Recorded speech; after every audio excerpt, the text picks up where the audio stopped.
என் பேர் முகேஷ், ராஜபாளையம். நான் ஆட்டோ ஓட்டிக்கிட்டு இருக்கேன். அதில் ஒரு அண்ணனை பார்த்தேன். இன்றைக்கி ராஜபாளையத்துக்கு வந்திருந்தாங்க. நான் கொஞ்சம் குடித்தேன். நம்ம மக்கள் குடியில் இருக்காங்க. கொஞ்சம் நம்ம குடித்தேன், இப்போ திரும்பிட்டேன். அதே மாதிரி அண்ணன் வீடியோ நான் பார்த்தேன். இப்போ கொஞ்சம் பரவாயில்ல. நீங்களும் அப்படியே குடியை விட்டு கொஞ்சம் மதுப்பழக்கத்தை விட்டு வந்துருங்க வெளியே. அது நல்லது, நம்மளுக்கும் நல்லது, நம்ம சமுதாயத்துக்கும் நல்லது. ரொம்ப சந்தோஷம். ரொம்ப பார்த்தீங்கன்னா தெரியும். ஆனால் நம்ம இளைஞர் வந்து என்னாலும் சொல்கிறத விட நம்ம இளைஞர் ஒருத்தர் வந்து இந்த பழக்கத்துலேருந்து வெளில வந்துருக்கா ரொம்ப சந்தோஷமாக இருக்குது. அதே போல் இன்னும் இந்த காணொலியை பார்க்கக்கூடிய இவரை மாதிரியே நம்ம தெய்வக்குழு வேலை முடிச்ச அந்த இளைஞர்களும் அந்த மது பழக்கத்திலிருந்து வெளியில் வரணுன்றதை உங்களை பார்க்கணும்னு நான் கேட்டுக்கிறேன். அண்ணன் தீபக் பாண்டி வழியில் என்னைக்கும் பயன்பெறுவோம்.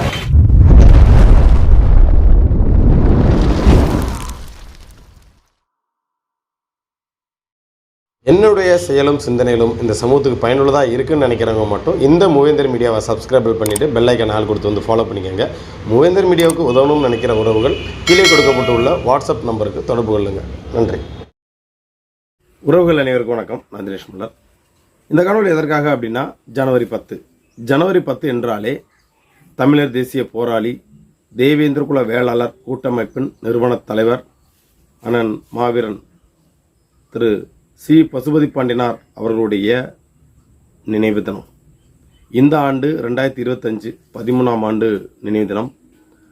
அன்னாருடைய இந்த நினைவு தினத்தில் பல்வேறு அரசியல் கட்சி தலைவர்களாக இருக்கட்டும், நம் சமூகத்தை சார்ந்த இயக்கங்களாக இருக்கட்டும், அன்னாரின் நினைவிடத்தில் மலர் தூவி மரியாதை செலுத்தக்கூடியது சிறப்பாக தொடர்ந்து ஒவ்வொரு ஆண்டும் நடந்துகிட்டு இருக்குது. இந்த ஆண்டும் அப்படித்தான் நடைபெற இருக்குது. இதில் ஒவ்வொரு முறையும் நிகழ்ச்சி நிரல் அப்படின்னு வந்து காலையில் எப்போவுமே ஹோம பூஜையிலேருந்து அப்புறம் பால்குட நிகழ்வு, இந்த மாதிரி அழகு குத்துதல், இது போன்ற ஒவ்வொரு நிகழ்வுகளாக வந்து நடைபெற இருக்கும். இப்போ நமக்கு வருகின்ற ஜனவரி 10ஆம் தேதி அன்று எந்தெந்த டைங்களில் என்னென்ன வந்து நடைபெற இருக்குது நிகழ்ச்சி நிரல் அப்படின்னு வந்து நமக்கு ஒரு போஸ்ட் வந்து அனுப்பிச்சிருக்காங்க. அதை பற்றி தான் நம்ம வந்து பார்க்க போகிறோம்.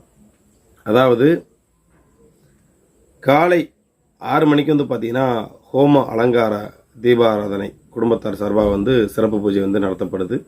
6:30க்கு பொங்கல் வைத்து அந்த வழிபாடு அப்படின்றது நடக்குது. காலை 7 மணிக்கு பால்குடம் ஊர்வலம் மற்றும் சிறப்பு அபிஷேகம் வந்து நடைபெற இருக்குது. காலை 8 மணிக்கு வந்து பார்த்திங்கன்னா தமிழ் தேசிய போராளி அண்ணன் மாவீரன் சி. பசுபதி பாண்டியன் அவர்களுடைய நினைவிடத்தில் மாலை அணிவித்து மரியாதை வந்து செலுத்தப்படுது. காலை 9 மணி அளவில் தமிழ்நாடு தேவேந்திரகுல வேளாளர் கூட்டமைப்பின் மாநில மாவட்ட நிர்வாகிகள் சார்பாக வந்து மரியாதை செலுத்தப்படக்கூடிய அந்த நிகழ்வு நடைபெற இருக்குது. காலை 10 மணிக்கு வந்து பார்த்திங்கன்னா பொதுமக்கள் அரசியல் கட்சி பிரமுகர்கள்லாம் வந்து சார்பில் வந்து மரியாதை செலுத்தக்கூடிய அந்த நிகழ்வு தொடர்ந்து அது நடைபெற்றுக்கிட்டே இருக்கும். மதியம் 12 மணி அளவில் வந்து பார்த்திங்கன்னா சிறப்பு ஒரு அன்னதானம், அதாவது வரக்கூடிய மக்களுக்கு வந்து சிறப்பான முறையில் வந்து அன்னதானம் வந்து நடைபெற இருக்குது. 3 மணிக்கு பால்குடம் அணிவகுப்பும், அதே போல் 4 மணிக்கு முளைப்பாரி அணிவகுப்பும் நடைபெறதா இருக்குது. விழா அமைப்பு பார்த்திங்கன்னா தேவேந்திரகுல வேளாளர் கூட்டமைப்பு மற்றும் மருத மக்கள் முன்னேற்ற கழகம் சார்பாக வந்து இந்த நிகழ்ச்சி நேரில் வந்து நடத்திட்டு வர்றாங்க. இதில் அழகுத்துதல் இன்னும் நிறைய நிகழ்வுலாம் நடக்கும். ஏன்னா இந்த முறை காவல்துறை இது வரைக்கும் இன்னும் வெளியிடலை எவ்வளோ காவல்துறை அதிகாரிகள் வந்து பணியில் வந்து போட்டிருக்காங்க அப்படின்னு. எப்போவுமே 144 தடைன்றது வந்து எப்போதுமே இருக்கிறது ஒரு இயல்பு, சரிங்களா? அதனால் வந்துட்டு அதுவும் எப்போது இருக்கும். அதே போல் நிறைய பேர் வந்து இதற்கு முன்னாடி ஒரு நேரலைப்படுத்தும் போது கேட்டிருந்தாங்க, ஆனால் வாகனங்கள்லாம் எப்படி அப்படின்னுட்டாங்க. அது எப்போதும் மாதிரி தான். இதற்கு முந்தைய ஆண்டு எப்படி நீங்கள் வந்து ஃபாலோ பண்ணீங்களோ அதே தான் வந்து இந்த ஆண்டு வந்து நீங்கள் வந்து ஃபாலோ பண்ணணும். நீங்கள் வர்றதா இருந்தால் கண்டிப்பாக உங்கள் எந்த மாவட்டத்திலேருந்து நீங்கள் வாகனம் இருந்து வாரீங்களோ அந்த வாகனம் வந்து அந்த காவல் நிலையத்தில் வந்து பார்த்திங்கன்னா அனுமதி வாங்கணும். அனுமதி பாஸ் வாங்கி விட்டுட்டு தான் நீங்கள் வந்து வரணும். இல்லைனா இடையிலே மறிச்சு வாங்க, உள்ளே விட மாட்டாங்க. நீங்கள் தூத்துக்குடி வரைக்கும் வந்துடலாம், ஆனால் அலங்காரத்தட்டுக்குள்ளே வர முடியாது. உள்ளே வரும்போது அந்த பாஸ் இருந்தால் மட்டும்தான் நீங்கள் வந்து உள்ளே வர முடியும். அதனால் இதெல்லாம் நீங்கள் வந்து கடைபிடிக்கணும். அதே போல் வந்து வரக்கூடிய நம் தேவேந்திரகுல வேளாளர் சமூகத்தை சார்ந்த உறவுகளுக்கு ஒரு தாழ்மையான வேண்டுகோளாக கையெடுத்து கும்பிட்டு கேட்டுக்கிறேன். ஏன் அப்படின்னா, வரக்கூடிய இளைஞர்கள் வந்து தேவையில்லாமல் சாலை வழிகளில் வந்து அலப்பறை பண்ணுறன்ற பேரில் மற்றவங்களுக்கு இடையூறு கொடுக்க வேணாம். அலப்பறை தேவையில்லை, ஆரவாரம் தேவையில்லை. ஆனால் அண்ணனோட நினைவிடத்துக்கு வரும்போது நம்மளோட அந்த உணர்வுகளை, அண்ணன் எடுத்து வைத்த அந்த கோரிக்கை, ஏன்னா பட்டியல் வெளியேற்றத்தின் முக்கியத்துவத்தை அறிந்து பட்டியலற்ற கோரிக்கையை முதன்மையாக வந்து அண்ணன் வந்து தொடர்ந்து பறைசாட்டிகிட்டு இருந்தார். அதனால் அண்ணனோட அந்த கோரிக்கையை, அண்ணனோட கோரிக்கைன்னு சொல்லக்கூடிய இந்த மக்களோட கோரிக்கையாக அண்ணன் பசுபதி பாண்டியன் அவர்கள் வந்து அந்த கோரிக்கை கையில் எடுத்தாங்க. அதனால் இந்த கோரிக்கையை வலியுறுத்தி வரக்கூடிய உறவுகள் வந்து கோஷம் போகிறதா இருக்கணும்.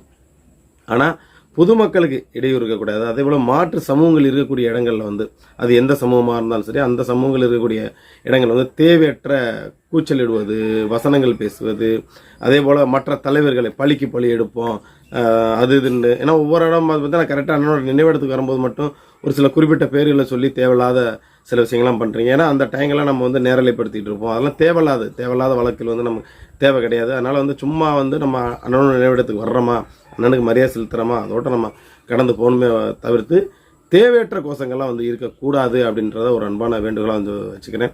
ஏன்னா இன்றைக்கி எல்லா சமூகத்தோட இணக்கமும் நமக்கு வந்து தேவை. இன்றைக்கி நிறையா சிக்கல்கள் வந்து தென்பகுதியில் தொடர்ந்து போய்கிட்டு இருக்குது. உங்கள் எல்லாத்தையுமே தெரியும்னு நினைக்கிறேன்.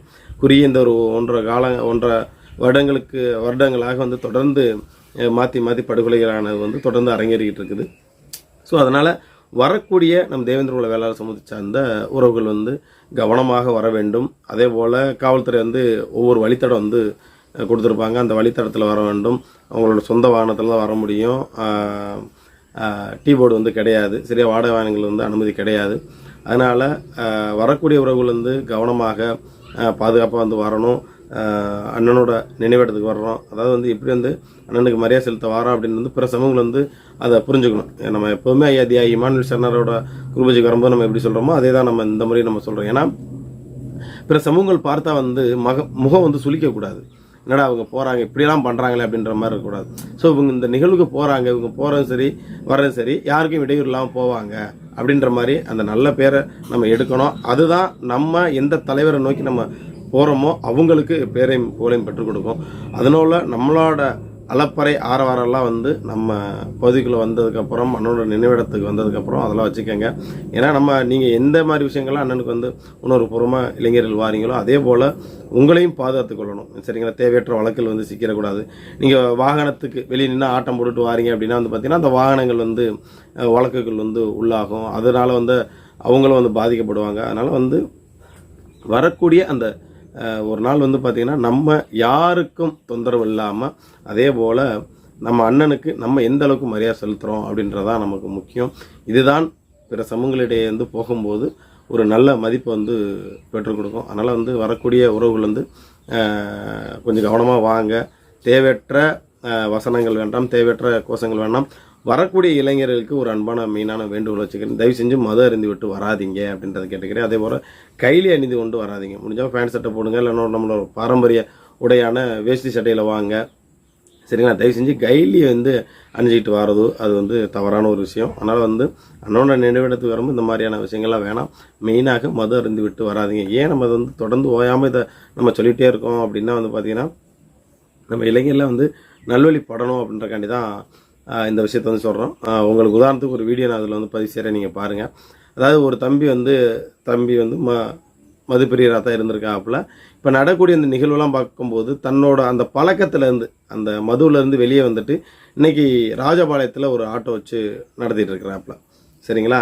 ஆட்டோ ஓட்டிகிட்டு இருக்கிறாப்புல. இன்றைக்கி வந்து பரவாயில்லண்ணே, நான் அந்த குடி விட்டலேருந்து நல்லா இருக்கேனே, நான் சொந்தமாக அந்த மாதிரி ஆட்டோ ஓட்டிகிட்டு இருக்கேன், பரவாயில்லண்ணே நல்லா இருக்கேனே, என்னை பார்த்து மற்ற இளைஞரும் வெளியில் வரணும் அப்படின்றத வந்து ஒரு தம்பி வந்து நம்மள்ட்ட வந்து பதிவு செஞ்சுருந்தாப்புல. அந்த காணொலியும் இதில் பதிவு செய்கிறேன் பாருங்கள். அதாவது இன்று ராஜபாளையம் வந்தேன், தம்பி சந்திச்சதில் ரொம்ப மனசுக்கு ரொம்ப சந்தோஷமாக இருக்குது. ஏன் அப்படின்னா இங்கே இருக்கக்கூடிய ஆட்டோ சங்கத்தில் இருக்கக்கூடிய நிறைய அண்ணன்கள் இருக்க எல்லாருமே அங்கிட்டு இருக்காங்க. நான் அதை எல்லாத்தையும் காட்டுறேன். அதுக்கப்புறம் தம்பியை சந்திக்கும் போது ஒரு விஷயம் தம்பி சொன்னாப்புல எனக்கு ரொம்ப பிடிச்சிருந்தது. அதாவது தொடர்ந்து நம்மளோட மூவேந்தர் மீடியாவை தொடர்ந்து தம்பி ஃபாலோ பண்ணார் போல இருக்குது. நம்ம இளைஞர்களை வந்து தண்ணி அடிக்கக்கூடாது, கெட்ட பழக்கத்திலேருந்து வெளியில் வாங்க, தொழிலில் முன்னேறுங்க அப்படின்னு வந்து தொடர்ந்து நான் காணொலி வந்து பதிவு செஞ்சிட்ருக்கேன். அதை பார்த்து இந்த ஒரு தம்பி எனக்கு நினைக்க ரொம்ப அவ்வளோ சந்தோஷமாக இருக்கேன். தம்பி வந்து இன்றைக்கி திருந்திருக்காருன்னு நினைக்கும் போது ஒருத்தரை இப்போதைக்கு நம்ம காணொலியை பார்த்து திருத்திருக்கோம், இன்னும் இதே மாதிரி எத்தனை பேர் திருத்துறதுக்கு வாய்ப்பு இருக்கும். அப்படின்றனால நான் சொல்கிறத விட தம்பி நம்மளோட காணொலி பார்த்து எப்படி திருந்திருக்காரு அப்படின்றத பற்றி அவரே சொல்லுவாப்புல. கேட்கலாம். சொல்லுங்கள் தம்பி. என் பேர் முகேஷ், ராஜபாளையம். நான் ஆட்டோ ஓட்டிக்கிட்டு இருக்கேன். அதில் ஒரு அண்ணனை பார்த்தேன், இன்றைக்கி ராஜபாளையத்துக்கு வந்திருந்தாங்க. நான் கொஞ்சம் குடித்தேன். நம்ம மக்கள் குடியில் இருக்காங்க, கொஞ்சம் நம்ம குடித்தேன், இப்போ திரும்பிட்டேன். அதே மாதிரி அண்ணன் வீடியோவை நான் பார்த்தேன், இப்போ கொஞ்சம் பரவாயில்ல. நீங்களும் அப்படியே குடியை விட்டு கொஞ்சம் மதுப்பழக்கத்தை விட்டு வந்துருங்க வெளியே. அது நல்லது, நம்மளுக்கும் நல்லது, நம்ம சமுதாயத்துக்கும் நல்லது. ரொம்ப சந்தோஷம். ரொம்ப பார்த்தீங்கன்னா தெரியும். ஆனால் நம்ம இளைஞர்ல வந்து என்னாலன்னு சொல்கிறத விட நம்ம இளைஞர் ஒருத்தர் வந்து இந்த பழக்கத்துலேருந்து வெளில வந்துருக்கா ரொம்ப சந்தோஷமாக இருக்குது. அதே போல் இன்னும் இந்த காணொலியை பார்க்கக்கூடிய இவரை மாதிரியே நம்ம தெய்வத்தோட வேலை சந்திச்ச அந்த இளைஞர்களும் அந்த மது பழக்கத்திலிருந்து வெளியில் வரணுன்றதை உங்களை பார்த்துட்டு நான் கேட்டுக்கிறேன். அண்ணன் தீபக் பாண்டி வழியில் என்னைக்கும் பயன்பெறுவோம். ஸோ இந்த மாதிரி ஒவ்வொரு இளைஞர்களும் வந்து வெளியில் வந்து வரணும், சரிங்களா? ஏன்னா ஒவ்வொருத்தரும் வந்து பார்த்திங்கன்னா தன்னோட பெற்றவர்கள் வந்து கஷ்டப்பட்டு ஒரு பிள்ளைய வளர்க்குறாங்க. அதே போல் நீங்கள் ஒரு திருமணம் முடிச்சிட்டிங்கன்னா உங்களை நம்பி தான் வந்து உங்களோட மனைவி இருப்பாங்க, உங்களோட குழந்தைகள் இருக்கும். அதனால் வந்து நம்ம ஒரு தலைவருக்கு மரியாதை செலுத்துறங்கிறத விட அந்த மரியாதை செலுத்தப்படும் போது நம்ம எந்த ஒரு சிக்கல்களையும் வந்து மாட்டிக்கிற கூடாது. அதனால் நம்ம தேவேந்திர வேளாளர் சமூகத்தை சார்ந்த என் அன்பான தேவேந்திர வேளாளர் உறவுகளுக்கு மீண்டும் ஒரு முறை நான் சொல்கிறது என்ன அப்படின்னா, தயவு செஞ்சு வரக்கூடிய உறவுகள் வந்து மது அருந்து விட்டு வராதிங்க, தேவையற்ற கோஷங்கள் போடாதீங்க, பிற சமூகங்கள் இருக்கக்கூடிய இடங்களில் தேவையற்ற வசனங்களை பேசி அவங்கள வெறுப்புணர்வை ஊட்டாமல் நம்ம எந்த நிகழ்வுக்கு போகிறோமோ, யாருக்கு மரியாதை செலுத்த போகிறோமோ அதோட சிந்தனையில் மட்டும் நம்ம வரணும் அப்படின்னு சொல்லிட்டு வேறு எந்த ஒரு செயல் இல்லாமல் ஒழுக்க நெறிகளை இந்த மருதநலக்குடியிலான மல்லரனும் பல்லரனும் பாண்டியனும் தேவேந்திர குல வேளாளர் சமூக மக்கள் கடைபிடித்து இனி வரக்கூடிய காலங்களில் நம் தேவேந்திர குல வேளாளர் சமூகம் கல்வி ரீதியாகவும் பொருளாதார ரீதியாகவும் அரசியல் ரீதியாகவும் இந்த சமூக அடுத்த கட்ட லெவலுக்கு போகணும். இந்த பட்டியல் வெளியிடுற கோரிக்கையை தொடர்ந்து நம்ம இருக்கக்கூடிய கிராமப்புறங்களில் பறைசாற்றணுன்ற ஒரு அன்பான வேண்டுகோளை வைத்துக்கொண்டு வருகின்ற ஜனவரி 10 சங்கமிப்போம் தூத்துக்குடி அலங்காரத்தட்டை நோக்கி நானும் இங்கே வந்துடுவேன். நான் 9ஆம் தேதியாக இங்கே போயிடுவேன். அதனால் வந்து எல்லோரும் வாங்க, அண்ணனோட அந்த நினைவத்தில் அவருக்கு சிறப்பான மரியாதை செலுத்துவோன்றது கேட்டுக்கிட்டு மீண்டும் ஒரு காலையில் சந்திக்கிறேன். நன்றி.